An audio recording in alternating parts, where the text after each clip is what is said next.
मैं राजेंद्र जैन, प्रधान संपादक छत्तीसगढ़ का पहरेदार अखबार और न्यूज चैनल अंबिकापुर स्वागत करता हूँ।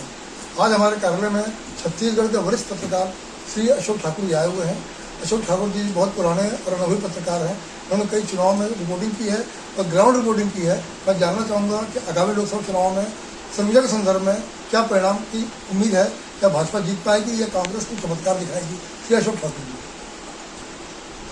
मैं सबसे पहले छत्तीसगढ़ के पहरेदार के सभी दर्शकों को प्रणाम करता हूं और छत्तीसगढ़ के पहरेदार न्यूज़ चैनल को बधाई देते हुए हार्दिक शुभकामनाएं देता हूं। धन्यवाद सर। आपने जो मैंने पूछा था आपसे कि लोकसभा चुनाव में सरगुजा से कौन सी पार्टी जीतेगी, क्या भाजपा जीतेगी या कांग्रेस नया चमत्कार दिखाएगी। देखिए, विधानसभा के आंकलन को लेकर चले तो सरगुजा संभाग के जितने भी सीट थे जी, सब भारतीय जनता पार्टी के झोली में गए। जिम्मेदार कौन था? यस बाबा, हम लोग स्पष्ट रूप से मानते हैं जी।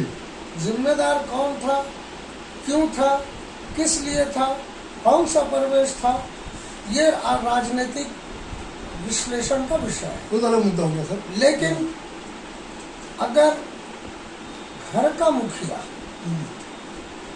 कोई भी हो और घर का सदस्य कोई भी बात करता हूँ, मैं बृहस्पति सिंह पर जा रहा हूँ, जी जी, हाँ। अमरजीत भगत पर जा रहा हूँ, इनसे कुछ वाद विवाद और कुछ 2.5 साल की सरकार जी, इसका असर जो है देखने को मिला। और शुरू से टीएस बाबा जब पंचायत विभाग को छोड़े वहां से उनकी नाराजगी दिखी।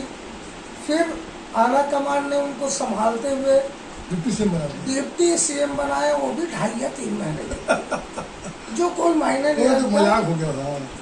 और इसका नतीजा विधानसभा में मिला और लगभग कमोबेश जी जी जी, इसका असर लोकसभा में देखने को मिल सकता है। तो टिकट बंटवारे में भी लग रहा था, लोकसभा में टिकट इनको दिए हैं तो जिस तरह से हुआ है टिकट का फैसला, शशि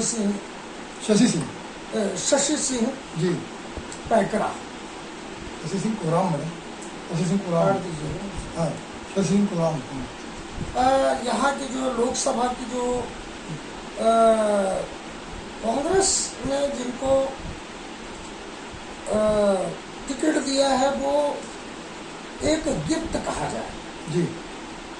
शशि सिंह कोराम ने भारत जोड़ो यात्रा में राहुल गांधी जी के साथ चली। हाँ जी, वो उसी का प्रतिफल था कि उन्हें टिकट मिला।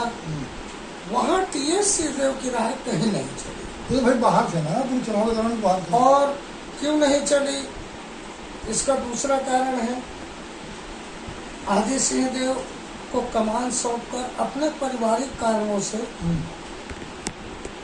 टीएस सिंहदेव जो है दिल्ली या बॉम्बे जो भी बम्बई में अस्पतालों के चक्कर लगा रहे थे और वो परिवार का दायित्व भी उनके लिए जरूरी है। अब आया भारतीय जनता पार्टी ने जिनको चुना वो है चिंतामणि महाराज, जो है गहिरा गुरु है और गहिरा समाज की सरगुजा अंचल में संभाग में बहुत पकड़ है। जी जी जी। उन्होंने दल बदल तो किया, फिर भाजपा में आए और भाजपा के जो आला कमान मुख्य लोग हैं वो क्या समझ के चिंतामणि महाराज को टिकट दिए, यह तो उनके अंदर की बात है। लेकिन वर्तमान परिदृश्य में मैं समझता हूँ कि चिंतामणि महाराज का पलड़ा